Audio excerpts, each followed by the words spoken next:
Before we begin, understand this: what you're about to hear is real-world darkness. So subscribe, like, and comment where you're watching from, because tonight's story will crawl under your skin and stay there. On a quiet Thursday night in Cedar Hollow, Iowa, 24-year-old Emily Carter laced up her sneakers and told her roommate she'd be back in 30 minutes. It was 9:18 p.m.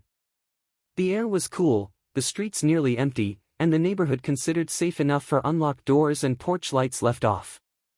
Emily always walked with her phone. Music playing. Fitness tracker on. Location sharing enabled with her older sister, Hannah. At 9:42 p.m., her phone battery dropped to 18%. At 9:47 p.m., she stopped moving. When she didn't return by 10:30, her roommate, Alex, called her. Straight to voicemail. Hannah checked the location app.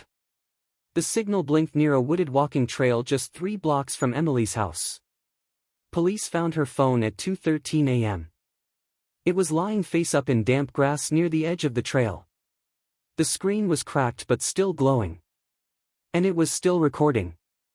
Detective Marcus Hale, a former cybercrimes analyst turned homicide investigator, stood over the device as a tech specialist carefully placed it into an evidence bag. Why was it recording? Hale muttered. Emily hadn't called 911. She hadn't opened social media. The camera app was active. Video recording. 47 minutes long. Back at the station, they watched. The first 30 minutes were ordinary, her shoes hitting pavement, faint music playing, occasional heavy breathing as she jogged. Then, at minute 31, the camera shifted abruptly. The image tilted sideways, capturing flashes of trees and darkness. Emily's breathing changed. "Hello?" she called into the night. Nervous. Not playful. Not casual. Footsteps echoed behind her. The video shook violently. A man's voice, low, controlled, cut through the static. "Stop walking." The image went dark, but the audio continued. Leaves crunching. A sharp gasp. A struggle just out of frame. Then silence. For 12 long minutes. At minute 43, the phone moved again. The camera faced upward now, showing only tree branches and the faint glow of a streetlight. And then something else. A face leaned into frame. Not Emily's. The man stared directly into the camera. Calm. Almost curious. His features partially hidden by shadow, but clear enough. He reached forward. The recording stopped. When Detective Hale enhanced the footage, one detail froze the entire room. The man wasn't a stranger. He was someone who had reported Emily missing just hours earlier. By sunrise, Cedar Hollow no longer felt safe. Police tape stretched across the wooded trail. News vans lined the quiet suburban street.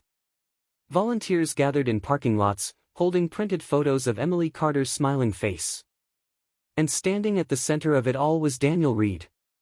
He had been one of the first to call police when Emily didn't answer her phone. He told officers he'd passed her on the trail earlier that evening. Said she looked normal. Said he didn't notice anyone following her. Daniel was 32. A youth basketball coach.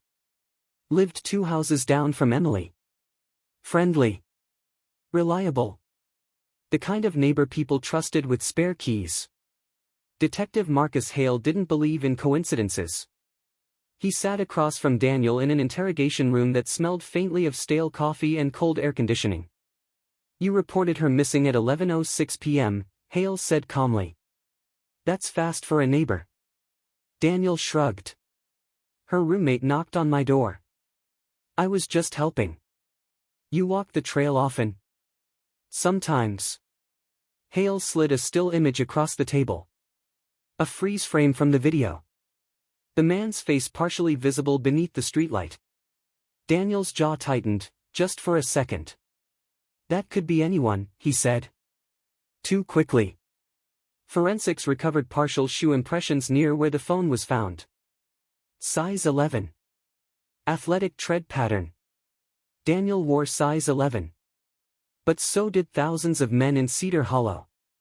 Meanwhile, digital analysts pulled tower pings from Emily's phone. At 9:46 p.m., seconds before the camera shifted, another device connected briefly to the same tower sector. That device belonged to Daniel Reed. He claimed he was home by 9:30. Security cameras from a nearby gas station told a different story.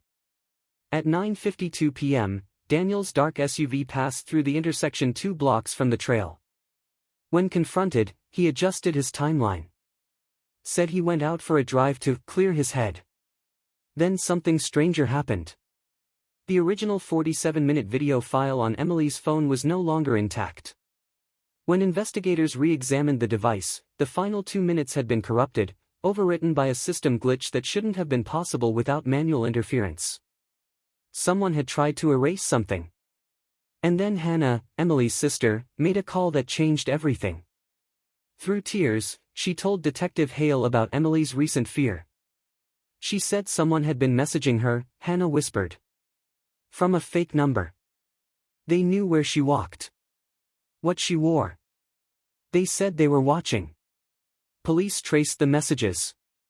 The number was routed through an encrypted app. Registered under a false name. But linked to an IP address. An IP address assigned to Daniel Reed's home Wi-Fi. Hale prepared the arrest warrant. But when officers arrived at Daniel's house that night, the lights were on. The front door was unlocked. And Daniel Reed was gone. Daniel Reed disappeared before the warrant could touch his hands. His SUV was found abandoned near a rural bus station 40 miles away. No signs of forced entry. No note. Just an empty vehicle and a community unraveling. For 3 days, Cedar Hollow held its breath. Search teams combed fields. Divers dragged a nearby lake.